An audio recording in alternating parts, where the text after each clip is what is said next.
Quand les gilets jaunes causent trop d'ennuis à nos gilets blancs.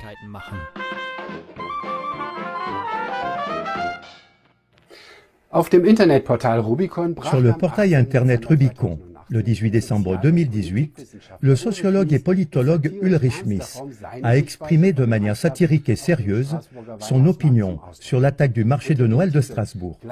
Sous le titre « Gladio 2.0 », quand les gilets jaunes causent trop d'ennuis à nos gilets blancs, le marché de Noël dégénère en foire de tir. Ulrich Miss présente une possibilité d'interprétation dans le dialogue fictif qu'il imagine et il inspire ainsi la réflexion. Il nous rappelle des schémas terroristes comparables à ceux d'autres attentats, ce qui suggère que l'attentat sur le marché de Noël de Strasbourg aurait également pu être organisé par un réseau de services secrets similaire à celui de Gladio. Comme cela a été prouvé par la suite, le 2 août 1980, le réseau des services secrets Gladio avait perpétré l'attentat contre la gare de Bologne, pour le compte de l'État italien. Mais cet attentat a été imputé à des groupes de gauche, afin de former l'opinion publique de manière ciblée. Gladio 2.0. Quand les gilets jaunes causent trop d'ennuis à nos gilets blancs, le marché de Noël dégénère en foire de tir. Les gilets jaunes doivent non seulement sortir de la rue, mais surtout sortir des médias. Pour ce sale travail, les gilets blancs ont formé spécialement des gilets sales sous contrat, afin qu'ils puissent tirer les marrons du feu.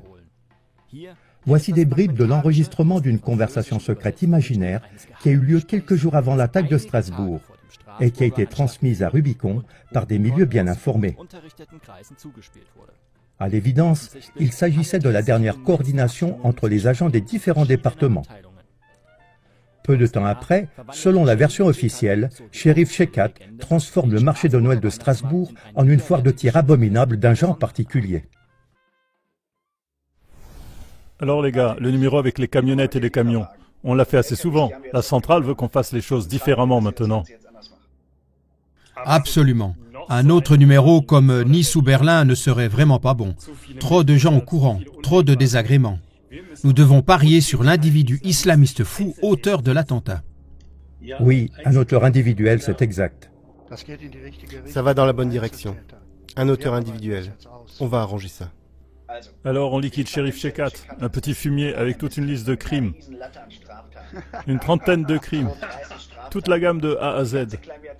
Nom arabe, peau brune, milieu hautement criminel, né ici. Une combinaison idéale. Un homme violent radicalisé en prison. De toute façon, ils font que de la merde ici. Super combinaison. À combien d'années il doit s'attendre?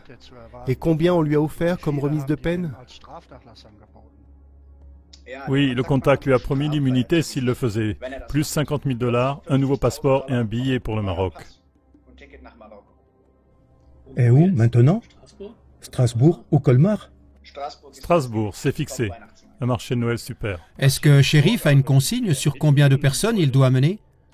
Oui, 3 ou 4 et 10 blessés environ. Alors la mission sera accomplie. Mais il doit crier Allahu Akbar plusieurs fois. Allahu Akbar est un ordre venant d'en haut et ça fait donc partie de l'accord. Absolument. Sans Allahu Akbar, rien ne marche. Quand il aura fini son travail, donnez immédiatement son nom à la presse, immédiatement. Est-ce que c'est organisé ce qu'il est censé faire ensuite? Il courra jusqu'au 10 rue d'Épinal, se cachera dans le jardin. Puis il y aura une recherche intensive. La police a l'ordre de ne fouiller que les maisons 3, 5 et 7. Et voilà. Et là, Shérif doit attendre 3 heures que la piste soit libre. Alors j'irai le chercher en taxi. Vous devez assurer le libre passage jusqu'au 74 rue de Lazaret. Il y aura les 50 000 $ promis, le passeport et le billet. Au 74 rue de Lazaret, il reçoit le tir final de l'équipe X. S'il fout la merde ou s'il se casse, on va en tuer un autre du même genre. Quoi qu'il en soit, l'ordre est de clore l'affaire le 13 décembre, afin que le marché de Noël puisse continuer à fonctionner. Absolument. Voilà pour l'enregistrement de la conversation fictive des services secrets.